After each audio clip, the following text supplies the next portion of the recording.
Hi, I'm Pablo Echeverri from the SEC's Small Business Advocacy Team. Thank you for joining us today for our final day of the SEC's 43rd Annual Small Business Forum, and welcome back to those who joined us for our earlier sessions. On Tuesday, we heard from founders and funders who shared their successes and challenges in early-stage capital raising. Yesterday, we heard about how we can support smaller funds and their managers and other investors as they support small businesses. Today's discussion will focus on the public markets and issues facing smaller companies as they navigate how to become and stay public reporting companies. Before we begin, I'd like to take a moment to make clear that the views expressed today are the speaker's own and do not necessarily reflect those of the Commission, any of the commissioners, or any of our colleagues on the staff. In addition, nothing we share today is intended as legal advice. With that out of the way, let's dive right in. Thanks, Pablo. I'm Courtney Hazley from the Small Business Advocacy Office, and I am delighted to be the MC for today's event. I add my thanks to all of you joining us here on our platform and those of you viewing via our webcast for Day 3 of the Small Business Forum. First, I'd like to welcome Commissioner Hester Peirce to the screen to share her thoughts with us. Commissioner? Good afternoon, and thank you to the participants in the Commission's 43rd Annual Government Business Forum on Small Business Capital Formation, and thanks to today's panelists. This annual forum gives the Commission direct insights from the companies, practitioners, and entrepreneurs that grapple with our complex regulatory regime. Before I begin, I must remind everyone that my views are my own as a commissioner and not necessarily those of the SEC or my fellow commissioners. In the past couple weeks, we experienced some unusual natural events, an earthquake in the New York City area and a total eclipse of the sun in much of the United States. No glasses will shatter, and you do not need special glasses for today's event, but I expect it will be equally noteworthy. Few topics in the securities world are of greater interest than why the number of public companies has declined so sharply. Many have pondered the issue and offered solutions, but the answer to this enigma is likely multifaceted. Today's discussion will help us puzzle through it. Small-cap companies make up almost half of public companies and are vital to a healthy, growing economy. A commission that wanted to see more companies in the public markets would reduce the barriers to going public and the costs of being public. As to the former, the Commission recently did the opposite by imposing new costs on companies looking to enter the public markets using the special purpose acquisition company route. As to the latter, the Commission has resisted tailoring regulations so that small-cap companies can better afford to participate in the public markets. The Commission brushes aside the need for scaling by explaining that the rule is so important that every public company, no matter its size, should bear the rule's associated costs. Investors in these companies who have to foot the bill might not agree with us. Welcoming small-cap companies into the public markets gives retail investors a chance to share in their growth. Recent research suggests that small-cap companies as a class may offer greater investment returns than larger companies. Small companies are often more disruptive, operationally nimble, and dynamic than their larger counterparts. I hope that today's discussion will help the Commission identify a better path forward for our regulatory treatment of issues that affect small-cap companies. I have a few questions.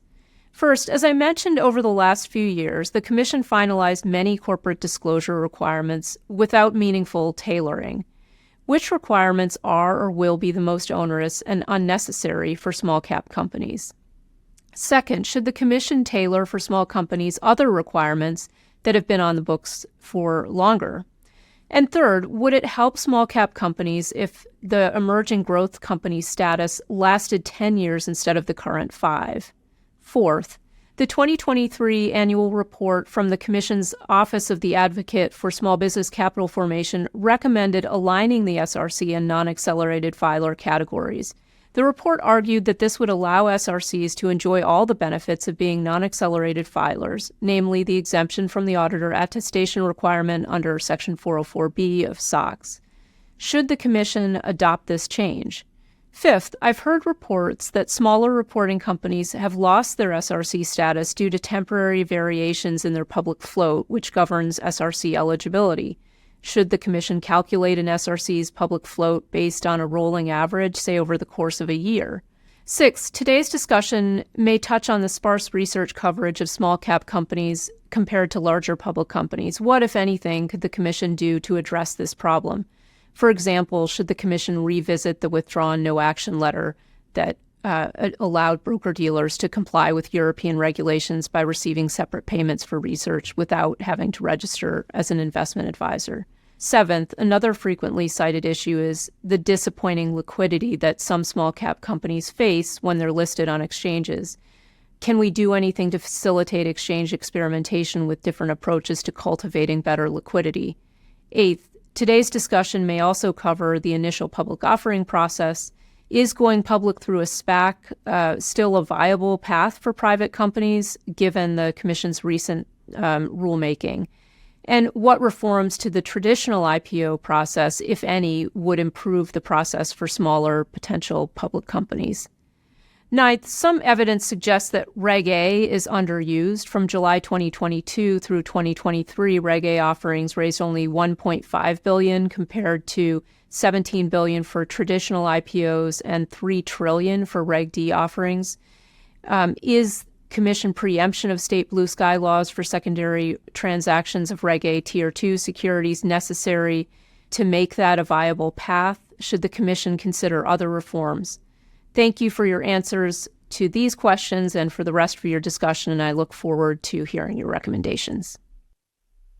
Thank you, Commissioner Peirce, for your remarks. Next up, I'd like to pass the proverbial mic to Commissioner Jaime Lizarga to share some remarks. Commissioner?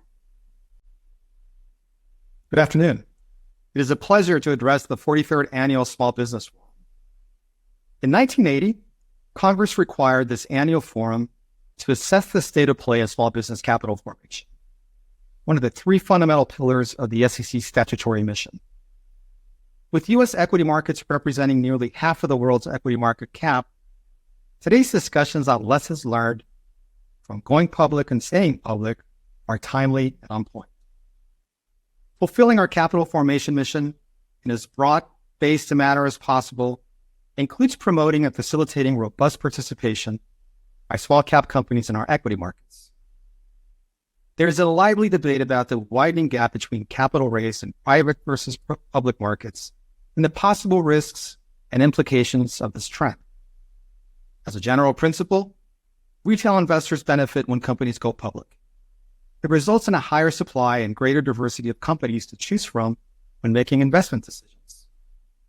Access to expanded investment choices, all accompanied by the disclosure, liability, and other protections that come with securities registration, leads to healthier, more robust, and more transparent public markets. For small cap companies, it can be more challenging to navigate a complex regulatory framework, compete for research analysts' attention, or ensure sufficient liquidity in the secondary market. If the dominant model becomes billion-dollar unicorns being backed by many rounds of VC funding, and then going public as mega cap companies, it would work against the goal of broad-based capital formation. At the Commission, our scaled disclosure requirements and phased-in compliance dates are 2 ways in which we address some of the unique challenges that smaller public companies face. Under the climate risk disclosure rule finalized last month, smaller reporting companies are exempt from the greenhouse gas emissions and attestation requirements. These companies also benefit from a delayed compliance period, in recognition that additional time is helpful for them to get up to speed as they prepare disclosures for the first time. Similarly, in the cyber incident reporting rule, smaller reporting companies were provided with additional time to phase in compliance. The Commission adopted the same approach in its reforms to insider trading rules for corporate insiders. That said, aspiring to improve how we implement our capital formation mission is a worthwhile endeavor, one that best serves the public interest. To that end, today's forum will hopefully yield new and innovative ideas that inform how the Commission can best fulfill its capital formation mission. Thank you to Courtney and to today's panelists. I look forward to gaining new insights from the discussion. Thank you, Commissioner Lizarga, for sharing your thoughts with us. On behalf of the SEC's Small Business Advocacy Office, we're grateful to you and to all the commissioners who addressed the forum this week for your collective interest in and support of small businesses and their investors. And speaking of support, for those of you in the audience, we would love for you to answer the polling questions. You can just scroll down. You'll find them below the video feed. And that way we'll be able to share some results live later on. Note that in order to answer the polling questions and to have the ability to vote on policy recommendations, you will need to be registered for the event. Transitioning to our main event, it is my absolute pleasure to moderate the panel today on our third and final day of the forum. Many companies have a goal of conducting an IPO, listing on an exchange, becoming public reporting companies. And as we heard Commissioner Peirce note in her remarks, almost half of all U.S. public companies are in fact small caps. And so they play a really important role in the markets and our economy. So today we are catching up with small caps. I am joined by Trent Ward. He's the co-founder and CEO of Interactive Strength. It does business as Form Life, a public company specializing in personal home fitness. And Davina Kale, a corporate and securities partner at Pillsbury Winthrop Shaw Pittman. They both have great experiences to share and insights into lessons they've learned along the way. So thank you both so much for joining us today. Trent, why don't you kick us off? Please tell us a little bit about you and your story. Thanks, Marty. I'm Trent Ward. I started my career as an investment banker in New York doing mergers and acquisitions, primarily with consumer companies. From there, I joined a hedge fund and spent almost a decade investing in public equities. So I did all sectors, but got a taste of the public markets. And about 7 years ago, I left and started Form, Interactive Strength. And lo and behold, here we are at the public company. Unexpected, I think, when I started out. But obviously, the past handful of years have been unexpected as well, between changing cost of capital, interest rates, as well as COVID. So lots of volatility and unexpected things, and happy to be here. Thank you so much. Davina? Thanks, Courtney. Davina Kale, and I, as Courtney said, a partner in the corporate securities group at Pillsbury Winthrop Shaw Pittman. As you can probably tell, my practice is focused primarily on public company representation and all kinds of capital markets transactions. I always say I call it the alphabet soup. You do a lot of IPOs, and then you do a lot of other capital raising transactions. For some of you on the call, you'll be familiar, but RDOs, CMPOs, ATMs, ELOCs, rights offerings, similar transactions, SPACs, de-SPACs. Also, as part of that, SEC reporting compliance, stock exchange, corporate governance, M&A, and just day-to-day counseling for public companies. And, there's a sort of joke around my firm that I live and breathe IPOs in particular. It's just extremely rewarding to be able to work with companies, seeing them grow from their private financing rounds and getting ready for the next major step in their evolution, and being able to advise them and guide them in that, and letting them know the IPO is just the beginning. So it's not the end of a process, it's the beginning of a process. And just to see all the hard work of the company and their employees and all of that coming to fruition is a very rewarding, one of the most rewarding parts of the practice. So very much looking forward to this panel, and hopefully offering some insights based on probably too many years of practice. So thank you. No doubt you will both bring insights to bear. Thank you for the intros. We're also big fans of alphabet soup over here at the SEC. All right, well, let's get started with the why of small caps. I think at first blush, there's an assumption that if you're going to be a public company, you should be a large company, that they're all large, or that an IPO is necessarily a sizable large offering. And it's simply not the case. Micro offerings are common. And as we mentioned, and as Commissioner Peirce mentioned, small caps play a big role in vital, robust markets. So these smaller companies, they go public for many different reasons. And I'd like us to start by talking about why. So Davina, I'll kick it to you first. From your experience as a legal advisor to many companies, including small caps, why are small cap companies so important to the public markets? And what are some of the drivers you think that lead these smaller companies to go public? Sure. And with due apologies, I'll have to do a quick disclaimer of my own. again, I work at Pillsbury, but any views I express on this call are definitely my own views, don't necessarily reflect those of my colleagues. And any comments I may make should not be, and it should not be construed as legal advice and does not constitute legal advice. So with that out of the way, in terms of why small caps are important, I would echo what Commissioner Peirce said, is they represent half of the public companies in this country. And I think there's a general consensus that small business as a whole, you often hear the term, they are considered the backbone of the U.S. economy. So I think supporting them in their capital formation endeavors is critically important. I also think, and again, not echo what Commissioner Peirce commented on, they are, I think she used the term nimble. I say they are very flexible, or able to react or pivot very quickly to take advantage of changing economic circumstances or market opportunities. And I also think they add, they're drivers of growth and diversity in the economy and in the market. Obviously, the smaller companies generally represent significant growth potential.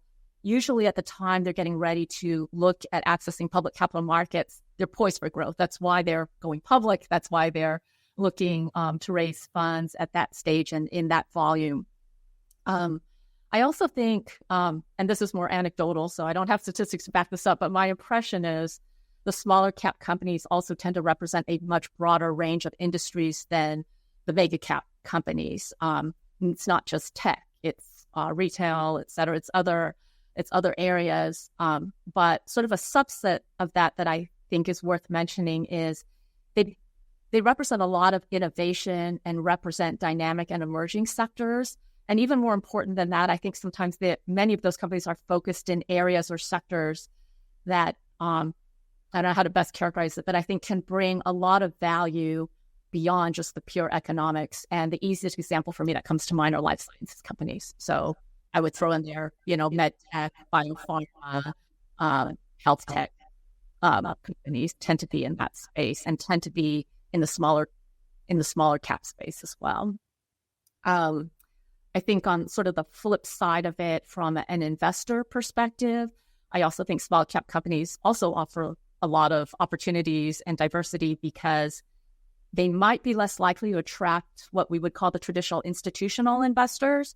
But I do think they offer great opportunities for, say, retail investors, family offices to invest, small cap companies. And Trent may speak to this, but usually when they go IPO, they're going to go access the public capital markets again. They have a plan in terms of going back for follow-on offerings. And again, that brings, I think, vitality to the stock markets and additional investment opportunities for investors. It's, we might touch on this later, but I think smaller cap companies tend to have a little bit more difficulty accessing traditional debt financing and traditional VC financing. So again, I think the IPO route is an important tool in their toolkit from a capital formation perspective. Thank you. I think that was a really good intro to some of the reasons why companies are going public. And Trent, I'm curious what you'd have to say on the same question. And in particular, not just because you're the CEO of a small company that went public, but also because of the extensive finance background that you have, which you mentioned in your introduction. Why do small caps go public? Capital is a big reason. I mean, the public markets are the deepest, most efficient markets out there. Private capital is small. I think the other aspect is that if you start a business, you're raising money for friends and family and the kind of the people that you know, and then at the other end of the spectrum, you have big institutions. There's a lot that's missing in the middle, right? And I think the quicker you can reach more investors and a broader set, the more available capital there is. I spent a lot of my career in Europe, and I moved back to the U.S. a handful of years ago. The depth of our capital markets, our access to capital, is the most important thing we have as a country, probably, and that is and that plus the optimism of entrepreneurs goes hand in hand with capital availability. I mean, I meet plenty of companies that aren't from the U.S. that can't access capital, and it really restricts them. It really restricts growth and employment. So, as a product that the U.S. has and sells, capital access, it makes starting a business just easier and better. And that has, obviously a lot of knock-on impacts for the country. And so anything we can do to make that more efficient, both for people that have capital or are looking to invest it, but also companies that are looking for capital as a resource. It pays dividends across the board. The ability to go public as a small cap, I think, is pretty unique to the U.S. There isn't really that option in many other countries. I mean, in the UK, there's a smaller market, but sort of primarily resource stocks or other things, and it doesn't have the same, I'd say, reputation. Canada obviously has a market that's sort of easier to get on, but a lot of these frontier small cap or capital markets are, I wouldn't say they don't have the brand name that a NASDAQ or a New York Stock Exchange has, or even with SEC protection, and that goes a long way for everyone. And so, I think I'm certainly proud of what has been built in the U.S. from a system perspective, but it definitely can be made more efficient and easier. And in that capital formation process that I went through, which a lot of entrepreneurs do for the first time, I've been a stakeholder or participant in other elements of capital, so I had some perspective. But as an entrepreneur, you start a business, you have an idea, and you have resources you need to marshal, people, capital, everything to build a business.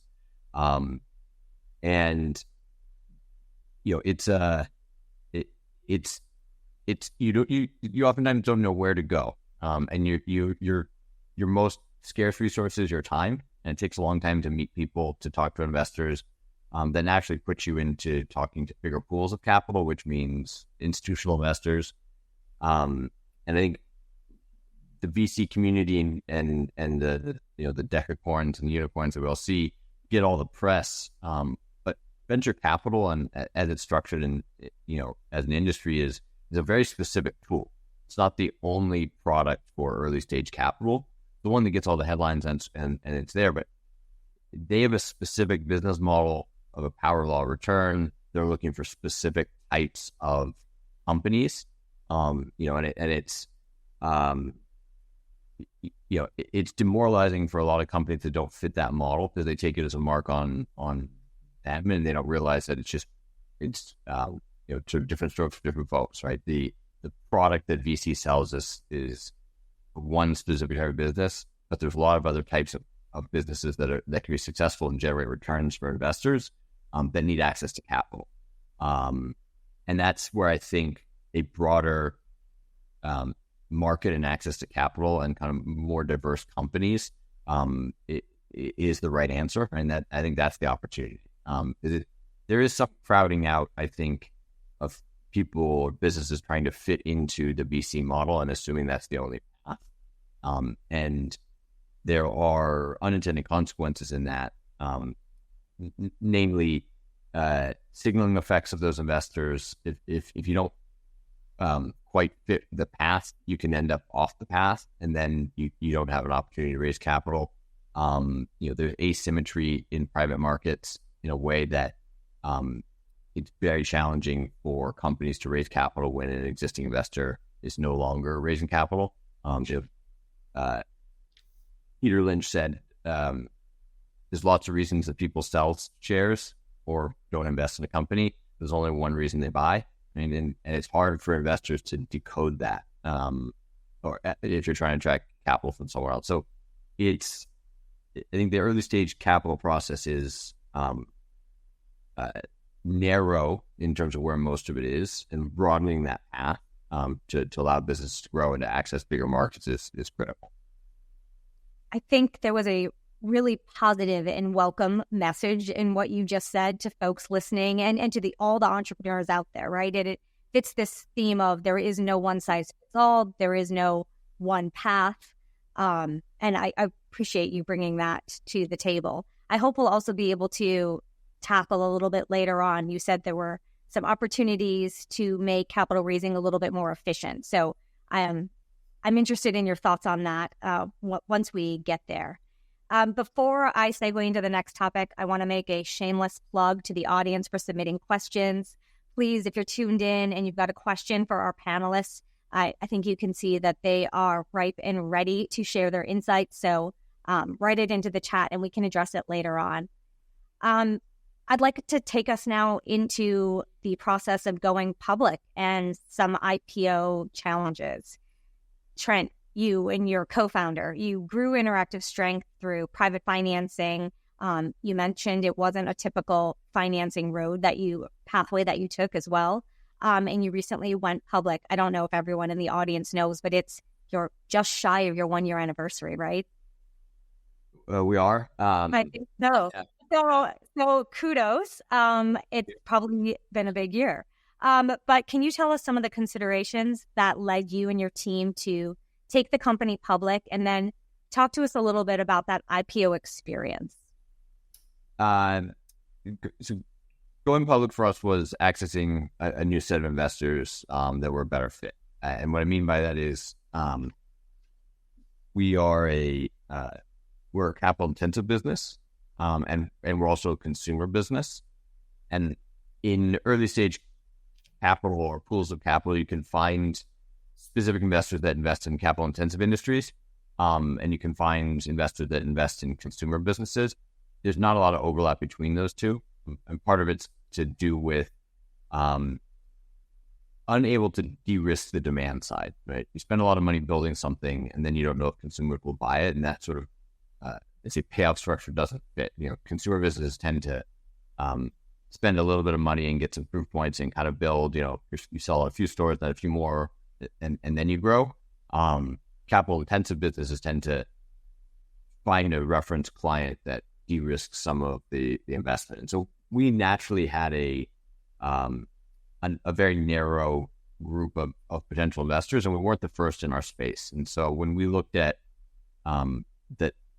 Sort of the different alphabet soup, the Series A, Series B, Series C of kind of private investment, we realized there weren't many paths to success, and changing to an audience or investor audience that would have, I'd say, a bigger aperture, a wider aperture of what they see as attractive, was important.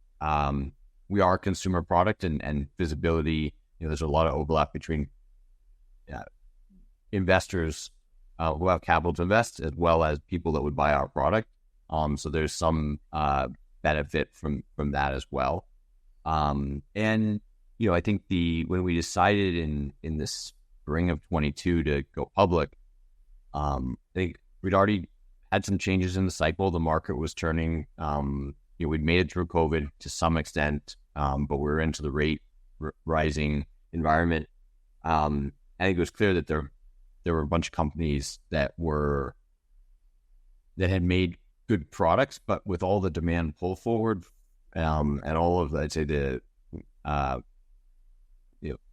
malinvestment maybe, or misallocation of capital because it was so plentiful in the private markets, there were a lot of businesses that probably were going to struggle, and we had a view that we could be a consolidator in that regard, and so having access to capital markets is important when you're trying to convince another company to join you. Having a currency that potentially is liquid for the selling shareholders is important. So that was the other strategic aspect for us. I'd say the irony is that I ran the capital markets business and IPO business in Europe for a big hedge fund for a long time. And when my sort of lead investor that had done a number of biotech deals said, we're going public or we should get ready for it, I was surprised. I didn't think it was possible. And so I learned kind of about that the small cap market, it does exist and is more robust than I understood. But it also going through that process, there's definitely room for improvement, right? And we can make it a better process. So the long answer, I would say the last part of the question was really what our journey. Candidly, we had a fantastic legal team behind us that had lots of experience.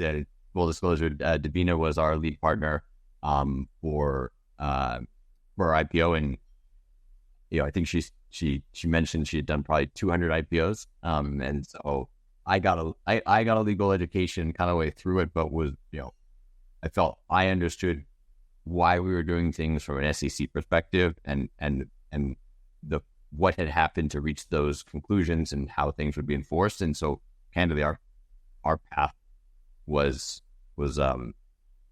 relatively straightforward. And I think that just goes to lots of experience. I think on our challenges were more on the NASDAQ side, because they'd had some recent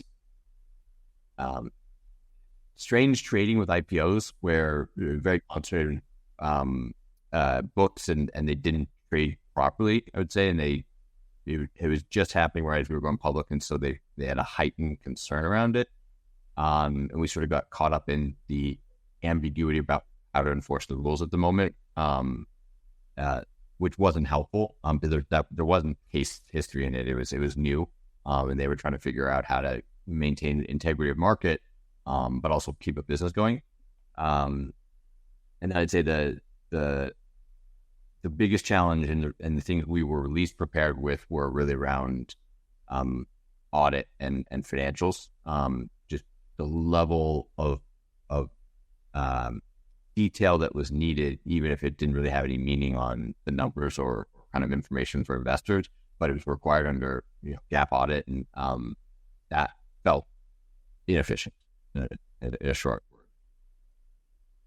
Okay, that makes sense. And it was a surprise to you, even with your finance background. Yeah. Yeah,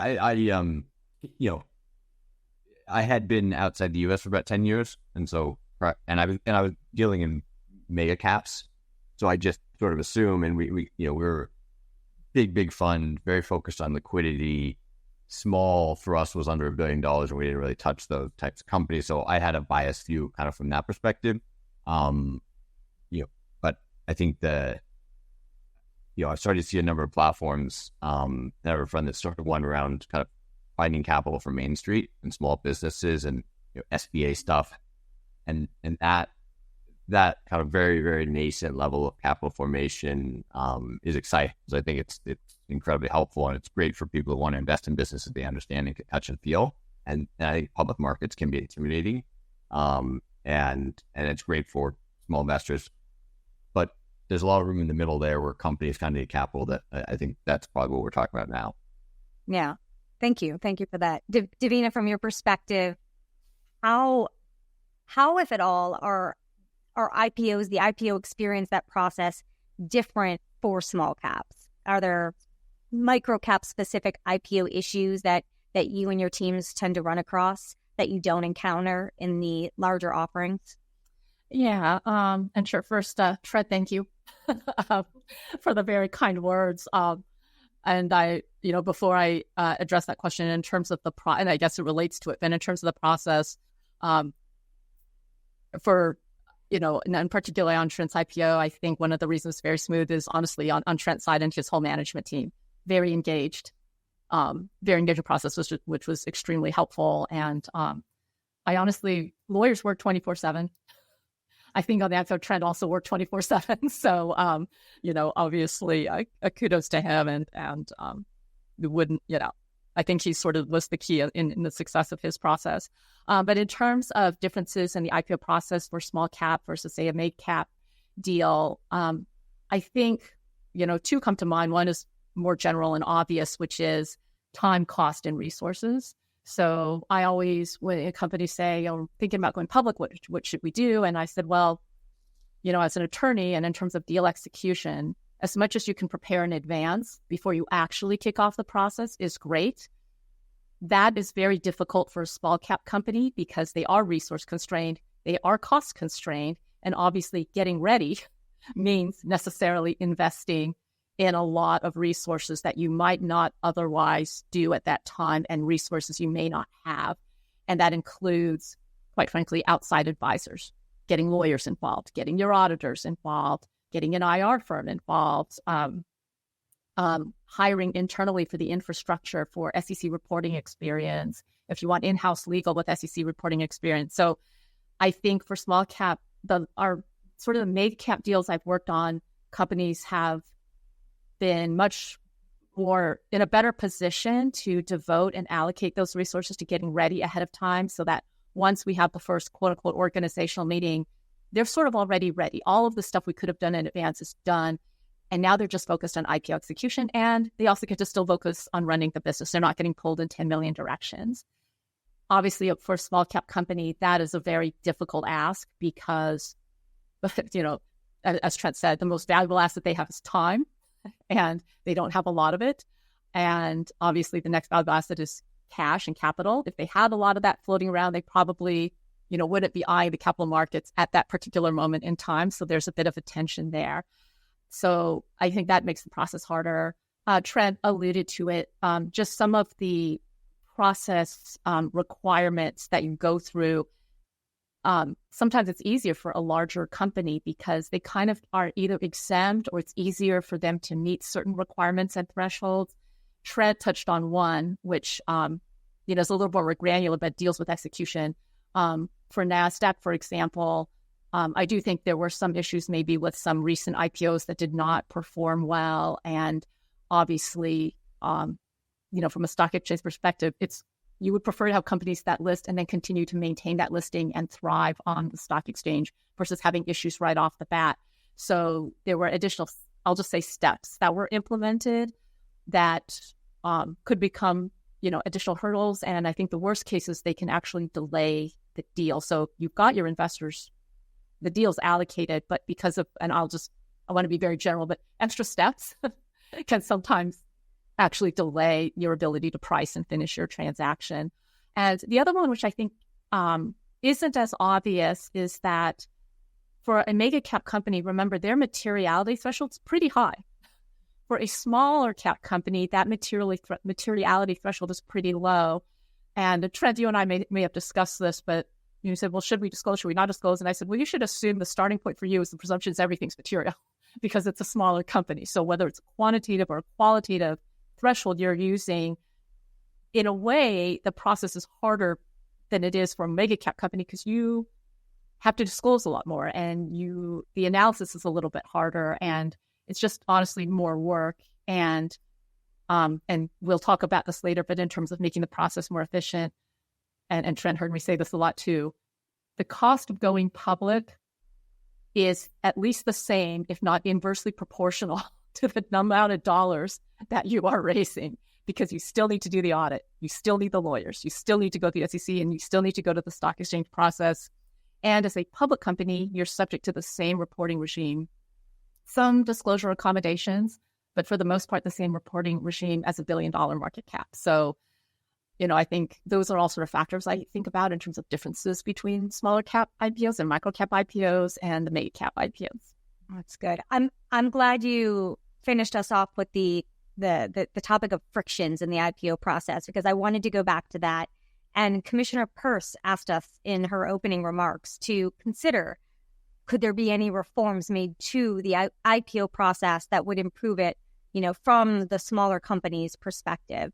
And Commissioner Lizarga, he noted that, yes, there's scale disclosures, we have delayed compliance dates, and these certainly help companies as they on-ramp. But each of you have touched upon it, so I'm curious if you have any thoughts. Could there be more to reduce IPO frictions for small caps?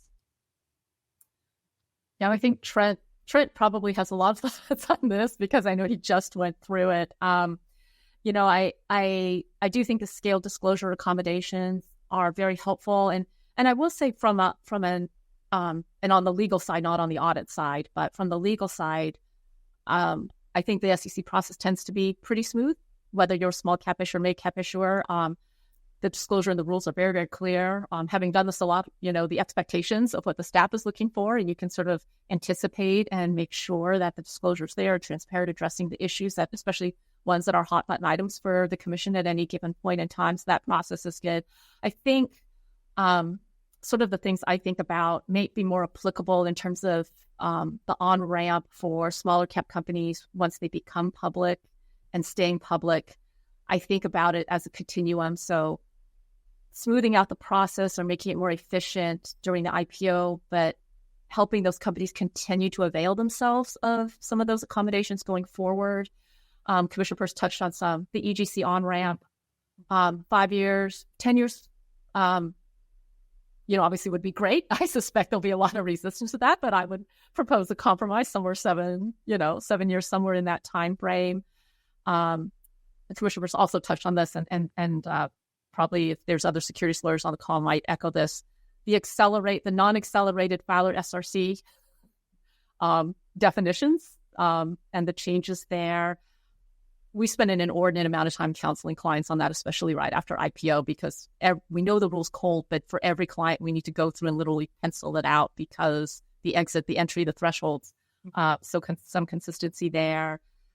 They're aligned to a significant degree, but the EGC disclosure requirements and SRC disclosure requirements, they do vary in some circumstances. And I think taking another look at that and seeing where there might be some more harmonization might be helpful. And I think also, honestly, just taking a step back and taking a fresh look at the overall disclosures required for smaller cap companies, and keeping in mind this is a different investor base that they tend to target. So there is a need for investor protection, transparency of disclosure, but maybe taking into account that, it is a very different shareholder base that for most microcap and small cap companies, and maybe more tailored and scaled disclosure accommodations that would provide information that might be of more utility to that set of investors versus, say, the traditional investors for a large mega cap company.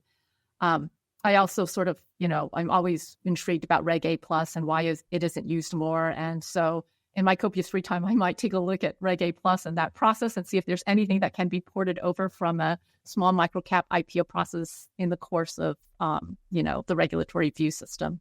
With that, I should stop. I always talk too much to Trent. I'm sure you have other thoughts on this too, on the efficiency. I mean, a lot of these rules have, they're not new, but they've sort of evolved over time. I think, disclosure is not a bad thing. I think there's some connotation of like you're sharing too much, but I think in the SEC context, the documentation disclosure is really just explanation. Like it's I don't think we have felt any sensitivity around disclosure. It was more just the volume of things. But I didn't feel that it was that burdensome. I think the on-ramp into being public, if you tell companies they can raise $10 million and be a $50 million business, and that's kind of more clear, I think, or whatever the smaller thresholds could be, that'd be helpful, right? And sort of what's the roadmap to that, as opposed to here's your 9-month IPO plan of I advise this or this. It looks like a club and a process that only applies to someone, to a company that's $1 billion. Whereas I think if you think about capital formation and what are the other steps, in the same way, templated documents, safe structures, where early stage law firms have put out templates that are now easy, and anything you do to standardize this, both from the legal side, and all the documentation, but even just the process. How do you get anything to move to securitization, right? In the same way shipping and containers made everything easy. Anything you do to make it more modular would be better. And having some of those steps be a part of it. Same thing with the Reg A, right? I think it's still seen as a complex process, as opposed to, no, we need your numbers to be accurate and done consistently for investors to review. We need certain these things, and start to build out that framework from a kind of a modular information perspective and disclosure that allows companies to kind of crawl, walk, run into it, would be helpful. But if we do this private and then public, and it's kind of a massive step up, and there's actually not that much in the middle, but that seems like a real chasm. So I think some of either, whether it's something like a Reg A market where there are steps, or whether it's just more marketing and communication around, it's not that hard with these are the things you need, or that'd be helpful. I mean, that would make it more efficient, I think, as well. A lot of this stuff is lawyers hate it, right? Because said every case is different, but like a lot of it is boilerplate. I'm extend, let's call it boilerplate, right? And make it not look as if it's bespoke, and just say these are the parts that are bespoke, and these need to fit in a certain basket, and those are the ones that you as an investor should look at, because that's different. That would be helpful for both the investor as well as the company. Understood. That's really helpful feedback, both of you. I'm going to introduce the results of one of our polling questions because I think it's particularly salient to what you both just talked about and where we're going next. We asked the audience what the greatest challenge facing smaller public companies seeking access to capital is, and respondents indicated that cost of compliance is the greatest challenge. You both pretty much nailed and reflected that, right? Davina, you're mentioning that these smaller companies you're taking on these fixed compliance costs before, as part of your IPO prep, and then of course constantly after. And Trent, you're feeling that as well. So as we shift now to considering the experience of small caps once they are public and really seeking to comply with ongoing reporting and listing requirements, and in some cases struggling to stay public, Davina, I'll turn it back to you. What do you think small cap leaders need to know about the challenges of staying public? Yeah, so, obviously time, cost, resource, and expense, and I alluded to it earlier, it's easy to get into this mind space, but all the run up to the IPO and doing the IPO, and when it's done, everyone's exhilarated and they're exhausted. But almost immediately, your lawyers are calling and saying, did you do that AK? Did you do that Section 16 report? Did you do this? Did you do that? And you suddenly realize that you are literally talking to your lawyers and auditors every single day in order to stay ahead of the compliance and reporting regime. So I think, in terms of leaders of small cap, micro cap companies, and things to keep in mind in terms of experience of going through an IPO and being public is, you can be as prepared as you can, and it's still, I think, going to be a little bit of a shock to the system once you're there. And again, Trent heard this where you say, you want to be ready to hit the ground running as a public company, be operating as a public company. That means reporting systems, right? Closing books, end of every month, end of every quarter, having those disclosures ready, disclosure controls and procedures.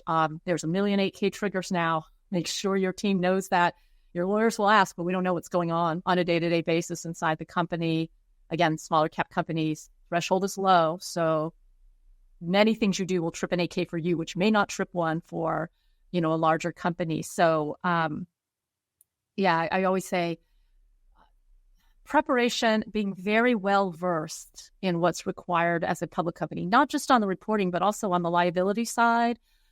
We've talked about, obviously 10Ks, 10Qs, proxies, but director and officer insurance, Regulation FD. There's just so many, there's many corporate governance requirements, and, making sure that you are aware of that in advance.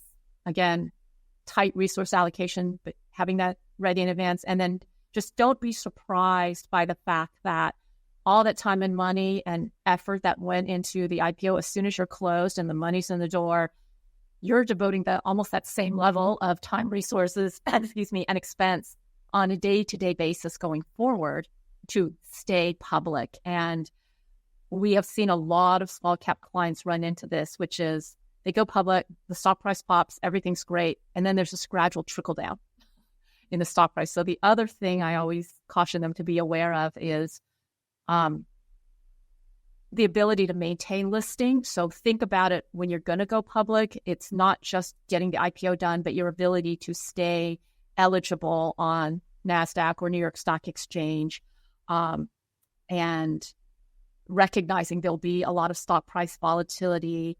While you are now a public company, you're still probably going to have some limited liquidity just because it's a smaller shareholder base. It's also more of a retail-focused shareholder base. And so you'll see volatility, you'll see less liquidity, you'll see, honestly, potentially, at least in the short term, maybe a stock price decline. And I hesitate to raise this because I don't have a good answer, but limited research coverage on small cap companies also exacerbates all of those things. So it's wonderful you're public, you have money in the door, but now you're going to be spending all that money trying to stay public. And oh, by the way, your success as a public company hinges to a great degree on the stock price performance. But guess what? You're a small cap company. For all of those challenges for in the market for small cap companies, your stock price is now, potentially declining. And one of the reasons you went public was so you could be, I call it a repeat customer. You're going to go back. The intention was to go back into the public markets.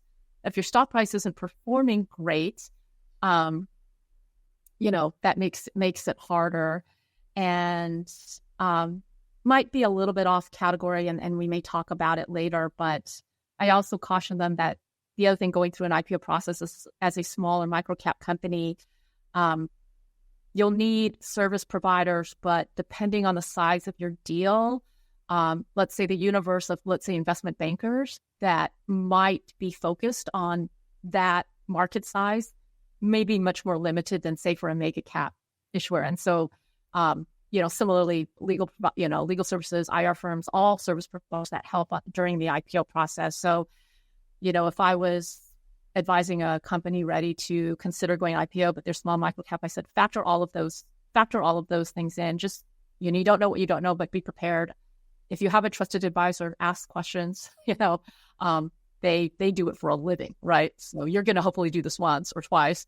They do it for a living, and they can be very helpful in that regard, and honestly have pretty frank advice about the rules are the rules, but there are ways to make that process efficient within that framework. Yeah. Well, thank you. That's a heavy list of challenges, a lot of which face all companies trying to stay public. But the volatility in share price is certainly one we have seen hear a lot about. And there was a law firm report from this year that was looking historically back. In 2023 was just tough for all new public companies. There was a stat I found interesting. Last year, IPO companies ended the year trading a median of 56% below their offering price. And this wasn't just small caps. This is all the IPO companies, right? It was a tough year. So we hear about those challenges a lot. Trent, I'm going to turn to you. I know we're at the top of the hour, but really want to hear firsthand about your experience, your company's experience during this first year being public. What do you want to share with us? What do you think other C-suite teams need to know about that environment? One of the things about having a stock price is, it can be a distraction, but there's emotional volatility with it going up or down. Makes you feel good, makes you feel bad. I lived with that for a long time in my previous career, so I think I had some preparation for that. And but price action is a self-fulfilling. It's a stock can go down, and therefore people become more pessimistic, and then the stock goes down further. It's momentum is a real thing. In absence of information, price is the only thing that investors see, and so therefore they assume. George Soros refers to as reflexivity. Price action itself becomes information. So that's one of the challenges: is you don't have the ability. You report as much as you're always dealing with compliance. You actually don't report that frequently, that much information. Or maybe the path doesn't change that frequently, especially if you're sort of looking at a mid to long-term view. But your stock price can, and that's a challenge. Lack of buyers looks the same as sellers. Right? It's like the counterintuitive, but your price may be going down just because people are selling and there's no buyers. It doesn't mean people think it's less valuable. It's just that you have a supply and demand, and you have to find a place. And that's challenging because finding new buyers takes time and energy, and it's not the most efficient to go out and talk to a bunch of investors, especially because bigger pools of capital. Institutional investors don't traffic in small caps usually. So finding more efficient ways for companies there's not that many public companies, right? It's not a huge universe, yet there's not as much as there's Edgar for filings. Where's the town square for companies to talk about what they are? There's small private conferences and other things, but I think there should be more of a marketplace for that, and research is a big part of that. Right? The research, the separation of trading commissions and research that happened years ago was before my time, candidly. So I don't even know what the practice was. But having published research is important. I can tell you most, if I were on the outside looking in at our public filings, it'd be impossible to the picture that one would paint is very different than the reality. We have to wait for time to pass and those to be published reports that are looking backwards. And so there's, asymmetric information from a time perspective there, that everything that people see is backwards looking, and there isn't and stocks really trade on future expectations. And so you have a real mismatch between how we're communicating information to the market, and how investors make decisions. And so, this is where you end up in the big institutional investors. You're on the gray area of select disclosure because you have access to management, and the smaller investors don't. In our market cap segment, that's less of an issue, but it's still there. How do we get information to all investors in a more useful way and broader distribution? I think you need intermediaries. You need research. Investment banks aren't necessarily the right people to do that because they make their money by underwriting and commissions. So I think there's a lot of room to improve in that regard from kind of communication research about the future. But I appreciate that can be abused as well. And so it's, I think we're in a regime where the concern of abuse is so acute that the answer is to not talk about it and to just let people figure out on their own. And that's not actually helpful, especially for investors who maybe have some level of experience but aren't overly sophisticated, or don't have the time because they have a full-time job. So I think there's some challenges there, but for me, it's our information distribution is a backwards-looking element that isn't necessarily as applicable for kind of future stock performance. And I suppose that's, true of all public reporting companies, but it sounds like the retail investor base or your investor base and investor bases like that for small caps make it a different kind of problem when the information is being transmitted that way, and there's just a different level of overlaid understanding. Or there's a bigger disconnect between what the future looks like and the past looks like. Whereas if you're a $10 billion business, it's sort of quarter to quarter, there's a lot more stability. Consequently, your return potential is lower because there's more stability, right? There's very few companies like NVIDIA, but there's also a lot of history of people having followed it a long time. We have no history. We have to teach people. It takes a long time for investors to get that confidence. That really translates into delayed buying, lack of liquidity, other things that drive up the cost of capital that make it harder to acquire, right? So how do you accelerate that comfort and familiarity and kind of information, not so much just disclosure, but dissemination in a way that allows people to feel like they do when they go into a store and they go, I'm buying this or buying that. I think there's such a disconnect between what the future could be and what information they have access to in a consistent format that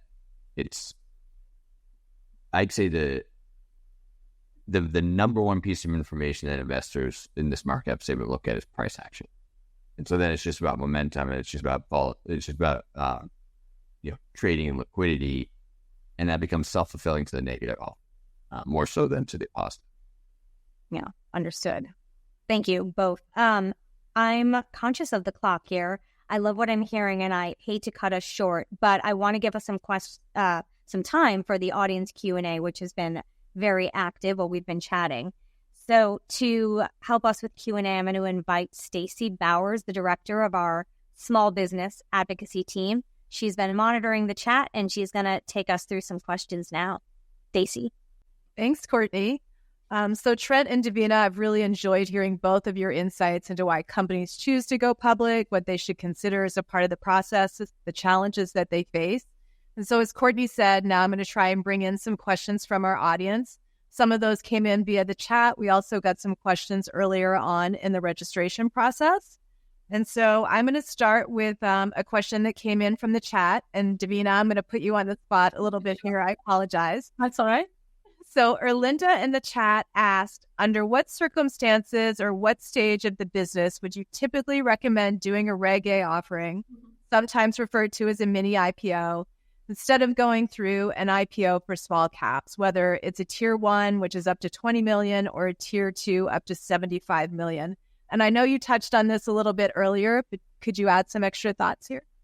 Yeah, and it's actually, Trump's saying there's private companies, and then there's the IPO, and there's sort of this gap in between, and we chatted about this a little bit before we started, but Reg A, and especially we call it colloquially a Reg A plus, it was intended to fill that gap, right? It was sort of a mini IPO, and there was the lower tier and the upper tier. I think there was more appetite for the upper tier because, honestly, blue sky exemption, that was huge burden. And, but of course there's ongoing reporting obligations, et cetera, but, a more streamlined process. So, honestly, I think, and we didn't sort of touch on this, and I know we're sort of out of time, but I actually think a lot of companies that honestly are looking at a de-SPAC. So, they're obviously pre-profit, sometimes pre-revenue, but they're at an inflection point, right, where they need a big infusion of capital in order to take the company to the next level. And maybe they're not ready to, take on, and I don't want to throw a number out there, but the high cost of staying public and the number of, the outside service provider, the number of fees you need to pay us, you need to pay audit firms, et cetera.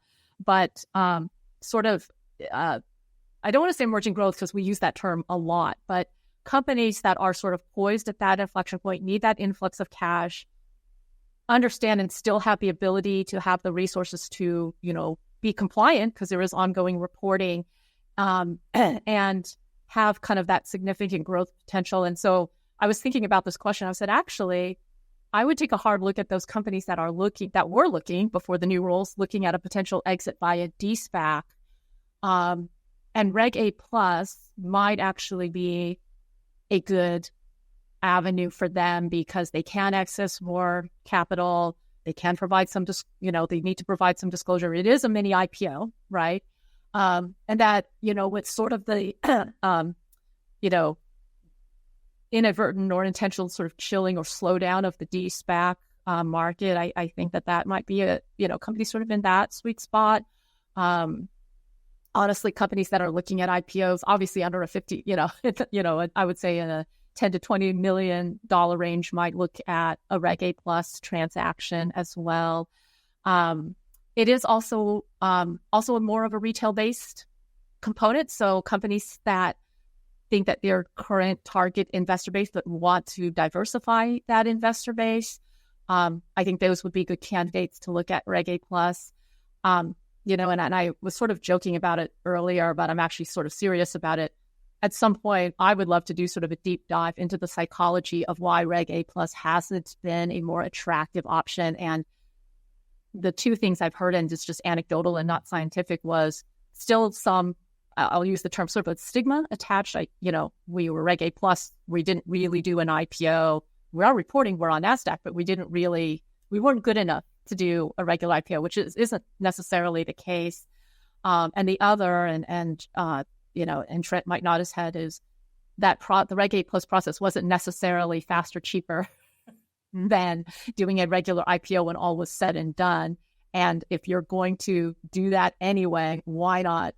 And if you can find a banker who says they can market your deal as a quote unquote regular IPO, why not just do that? But again, that's anecdotal. So it is a question that honestly, and if I find some copious free time, I would love to dig into. But that's a long-winded answer, but hopefully that was, those are my views on that. No, that's great. And if you find that time to dig into it, we'd love to know what you know. All right. So with that, another interesting issue that was raised in our early registrations is around shareholder engagement.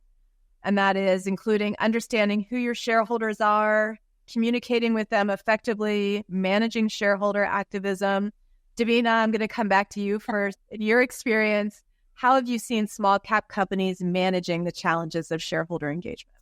Yeah, and I'll start by saying the rules, right, that are applicable for shareholder communications are the same for smaller cap companies, micro cap companies, larger cap companies, and there's this thing called Regulation FD.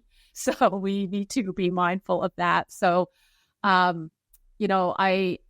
the one thing we didn't touch on, and we were talking about IPO preparation and expectations for companies wanting to undertake the IPO process. The one thing I didn't talk about as much was communication and transparency, and that there's two things to be prepared for as a company. One is you're just internally at the company with your employees. There's an inevitable shift in company culture for companies going public. It can't be as open and transparent even within your employee base as you might have been used to as a private company, again, because of all these understandable rules and regulations. So making sure your employees understand that and you bring them along during the IPO process so they're not unpleasantly surprised. But on the external side, for your outside holders, actually a very similar vein. As a private company, a lot of open dialogue, open communication, frequent one-on-one meetings with your large shareholders so that they get the information they want, et cetera. Unfortunately, part of going public is that dissemination, that information flow does need to be more controlled. And Reg FD, you give out material information, needs to give it to certain groups of people, but needs to get out to everybody. So one is, I'm hesitating because of the resource issue. I do strongly encourage the smaller cap companies. It is a cost component. Get a very good IR firm. They can be invaluable in helping you in terms of shareholder engagement planning. They also, like lawyers, know the rules, but they, unlike lawyers, can obviously translate those rules. It's something more business practical advice and how to execute and stay within the rules. But you should have open engagement. I think it's important having open engagement with the shareholders. Obviously, keep in mind the rules. But try to stay ahead of it. Try to be preemptive. And anticipating what their concerns are going to be. There are many, many ways to disseminate information in a Reg FD compliant manner. So I think people unintentionally view Reg FD as a chilling effect. It's not intended to be a chilling effect. It was intended actually to increase dissemination of information, to various stakeholders in the company. So, encourage companies to do it. Just make sure you understand the rules. Get a great IR firm. They can be very invaluable in helping you do that. Being preemptive and responsive and transparent, I think, goes a long way in terms of addressing shareholder activism issues. And yeah, I'll stop there. And I know I'm keeping an eye on the clock, but I don't know if that was helpful at all. But it's sort of Yeah, no, very helpful. And I'm going to ask Trent. You have firsthand experience. You're a CEO. What's been your approach in engaging with your shareholders? So press releases, digitization, right? I mean, that's like how you reach the broadest group of people. I obviously don't know who my shareholders are, right, at this point. We attend conferences. We have an IR firm that will introduce us to investors. It's not dissimilar what you do when you're a private business. But if there was a way to, selling, communicating with your business and selling your shares is the same thing as selling a product, right? And if you think about how sophisticated marketing is from a either digital marketing or anything else, we're in a similar place, right? And we should move to, I think, more kind of recorded video, put it out there, again, more of a centralized, not repository, but like, town square-esque type places would be helpful, right? I think it's where, if I were an investor and I wanted to find a promising business to invest in, where would I go? There's not much I can think of it's maybe there's media, maybe there's some other stuff, but there should be another part on SEC.gov, right? Or something that has somewhere that investors can find more information, right? I think it's simple. That'd be helpful. But look, the marketing process, building trust, takes a long time. I think about meeting with investors in the next couple quarters so that in Q4, this year, they will buy the stock, right? Like it's not an immediate thing. And so it's a lot of time, it's a lot of energy, and you have to do it. But if you do it well, then you have holders and they hold for a long time. But it just takes time. Great. That's great advice. Well, I know we're getting close to our time today, so I've got one last question that I'm going to ask each of you. And it is, if you had one piece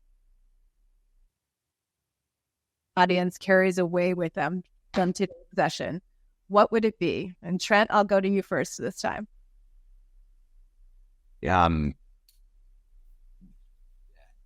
Accessing public capital and kind of broader audiences, I think, is easier than it probably feels from the outside. Even if it's not easy or cheap, but it's something that I think more companies should think about as part of their plan in the future. Great, thanks, Davina. I was sort of going to echo the same theme. I was going to say, notwithstanding sort of, we talked, I think, a lot about challenges and ways to smooth out the process and increase the ability of small companies to access public capital. And notwithstanding all the challenges we sort of spoke of, I would just encourage smaller companies, don't be dissuaded, because as Trent said, this was focused on how to make the process better. So, and we're inevitably talking about sort of the issues that came up and how to make things better. But again, I hope, Trent, I think you thought your process, ultimately, you're happy you went through it and relatively smooth, and yeah, so don't be dissuaded. If you were, I'm not going to speak for the SEC, but I was always taught two principles, right? Investor protection, capital formation.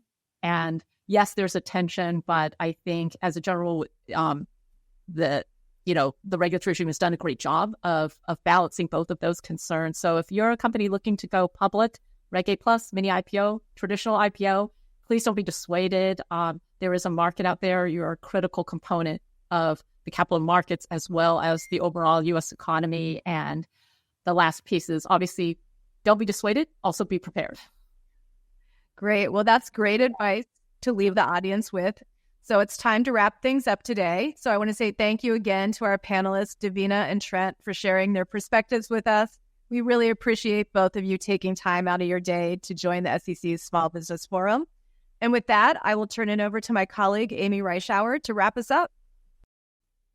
Hi, I'm Amy Reischauer, another member of the SEC Small Business Advocacy Team. I want to thank you all for joining us for the 43rd Annual Small Business Forum. I also want to extend our thanks to all of our speakers for sharing their valuable time, voices, and stories this week. On Tuesday, we heard from Donald Hawkins, Erica Lucas, and Jessica Murray about the successes and challenges that founders and funders face in early-stage capital raising. Yesterday, Angela Lee, Trish Costello, and Beto Piaris shared their perspectives on how to support smaller funds and their managers and other investors as they invest in and build supportive ecosystems for small businesses. And today, thank you to Davina Kale and Trent Ward for your insights on the experiences of smaller companies as they become and remain public reporting companies. Our SEC Small Business Advocacy Team is thrilled that the forum brings together so many who share our team's passion about the importance of small businesses and the innovations that they bring to the table. I hope that each of you will continue to advocate and to amplify your voices. Please take the time to engage with our office and send in your comments on proposed rules. We also invite you to continue to share your stories with our offices, the good and the not so good. Let us know your ideas about how our office can expand the resources on our capital raising hub. And if you like what you see, there is no greater compliment to us than sharing our information and resources with your own community and network. We now invite you to review the policy recommendations that have been submitted and vote to prioritize the recommendations that are most important to you. You'll find those just below me here on the event platform where the polling questions appeared earlier. If you weren't able to join us for an earlier day's session, you can still vote to prioritize recommendations from earlier in the week by clicking on the Agenda tab on the left here on the platform and then clicking through to the other day's watch pages. There, you'll find the recommendations in that same voting window. Thank you again for being part of the forum.